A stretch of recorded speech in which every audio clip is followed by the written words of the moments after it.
The duel between Pierre and Dolokhov was hushed up and, in spite of the emperor's severity regarding duels at that time, neither the principals nor their seconds suffered for it. But the story of the duel, confirmed by Pierre's rupture with his wife, was the talk of society. Pierre, who had been regarded with patronizing condescension when he was an illegitimate son, and petted and extolled when he was the best match in Russia, had sunk greatly in the esteem of society after his marriage, when the marriageable daughters and their mothers had nothing to hope from him, especially as he did not know how, and did not wish, to court society's favor. Now he alone was blamed for what had happened. He was said to be insanely jealous and subject like his father to fits of bloodthirsty rage. And when after Pierre's departure Helene returned to Petersburg, she was received by all her acquaintances not only cordially, but even with a shade of deference due to her misfortune. When conversation turned on her husband, Helene assumed a dignified expression, which with characteristic tact she had acquired, though she did not understand its significance. This expression suggested that she had resolved to endure her troubles uncomplainingly, and that her husband was a cross laid upon her by God. Prince Vasily expressed his opinion more openly. He shrugged his shoulders when Pierre was mentioned and, pointing to his forehead, remarked, "A bit touched, I always said so." "I said from the first," declared Anna Pavlovna, referring to Pierre, "I said at the time and before anyone else." She insisted on her priority. That senseless young man was spoiled by the depraved ideas of these days. "I said so even at the time when everybody was in raptures about him, when he had just returned from abroad, and when, if you remember, he posed as a sort of Marat at one of my soirees. And how has it ended? I was against this marriage even then and foretold all that has happened." Anna Pavlovna continued to give on free evenings the same kind of soirees as before, such as she alone had the gift of arranging, at which was to be found the cream of really good society, the bloom of the intellectual essence of Petersburg, as she herself put it. Besides this refined selection of society, Anna Pavlovna's receptions were also distinguished by the fact that she always presented some new and interesting person to the visitors, and that nowhere else was the state of the political thermometer of legitimate Petersburg court society so dearly and distinctly indicated.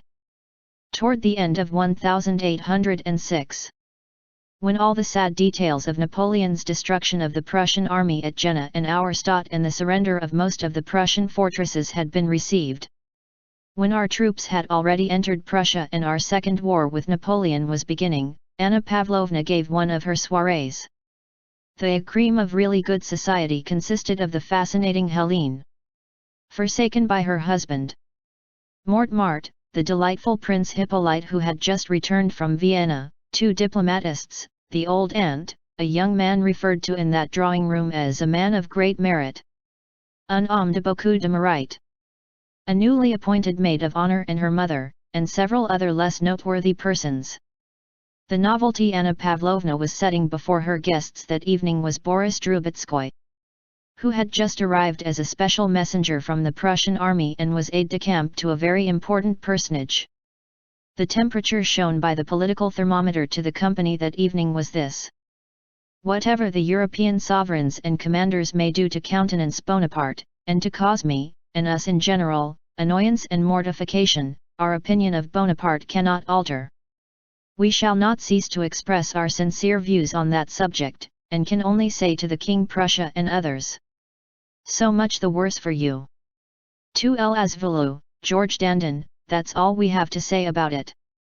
When Boris, who was to be served up to the guests, entered the drawing room, almost all the company had assembled, and the conversation, guided by Anna Pavlovna, was about our diplomatic relations with Austria and the hope of an alliance with her.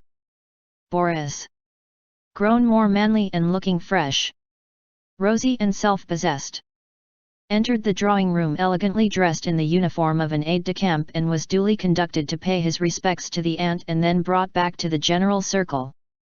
Anna Pavlovna gave him her shriveled hand to kiss and introduced him to several persons whom he did not know, giving him a whispered description of each. Charge d'affaires from Copenhagen, a profound intellect, and simply, Mr. Shitoff, a man of great merit, this of the man usually so described. Thanks to Anna Mikhailovna's efforts, his own tastes, and the peculiarities of his reserved nature, Boris had managed during his service to place himself very advantageously. He was aide-de-camp to a very important personage, had been sent on a very important mission to Prussia, and had just returned from there as a special messenger. He had become thoroughly conversant with that unwritten code with which he had been so pleased at Omitz, and according to which an ensign might rank incomparably higher than a general, and according to which what was needed for success in the service was not effort or work, or courage, or perseverance, but only the knowledge of how to get on with those who can grant rewards, and he was himself often surprised at the rapidity of his success and at the inability of others to understand these things. In consequence of this discovery, his whole manner of life, all his relations with old friends, all his plans for his future, were completely altered. He was not rich, but would spend his last groat to be better dressed than others, and would rather deprive himself of many pleasures than allow himself to be seen in a shabby equipage or appear in the streets of Petersburg in an old uniform.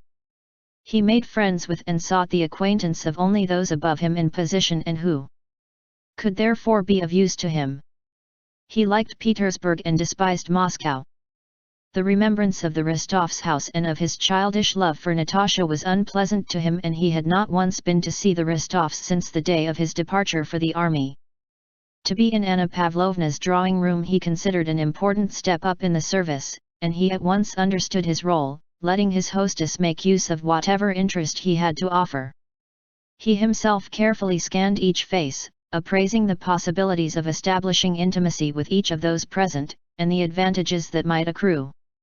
He took the seat indicated to him beside the fair Helene and listened to the general conversation. Vienna considers the bases of the proposed treaty so unattainable that not even a continuity of most brilliant successes would secure them, and she doubts the means we have of gaining them. That is the actual phrase used by the Vienna cabinet, said the Danish charge d'affaires. The doubt is flattering, said the man of profound intellect, with a subtle smile. We must distinguish between the Vienna cabinet and the Emperor of Austria, said Mortemart. The Emperor of Austria can never have thought of such a thing, it is only the cabinet that says it. Ah, my dear Vicomte, put in Anna Pavlovna, l'Europe. For some reason she called it Europe as if that were a specially refined French pronunciation which she could allow herself when conversing with a Frenchman. L'Europe ne sera jamais notre allié sincere. Asterisk. Europe will never be our sincere ally. After that Anna Pavlovna led up to the courage and firmness of the King of Prussia, in order to draw Boris into the conversation. Boris listened attentively to each of the speakers, awaiting his turn, but managed meanwhile to look round repeatedly at his neighbour, the beautiful Helene, whose eyes several times met those of the handsome young aide-de-camp with a smile. Speaking of the position of Prussia, Anna Pavlovna very naturally asked Boris to tell them about his journey to Głogów and in what state he found the Prussian army. Boris, speaking with deliberation, told them in pure, correct French many interesting details about the armies and the court, carefully abstaining from expressing an opinion of his own about the facts he was recounting. For some time he engrossed the general attention, and Anna Pavlovna felt that the novelty she had served up was received with pleasure by all her visitors. The greatest attention of all to Boris' narrative was shown by Helene. She asked him several questions about his journey and seemed greatly interested in the state of the Prussian army. As soon as he had finished she turned to him with her usual smile. "You absolutely must come and see me," she said in a tone that implied that, for certain considerations he could not know of, this was absolutely necessary. "On Tuesday between 8 and 9.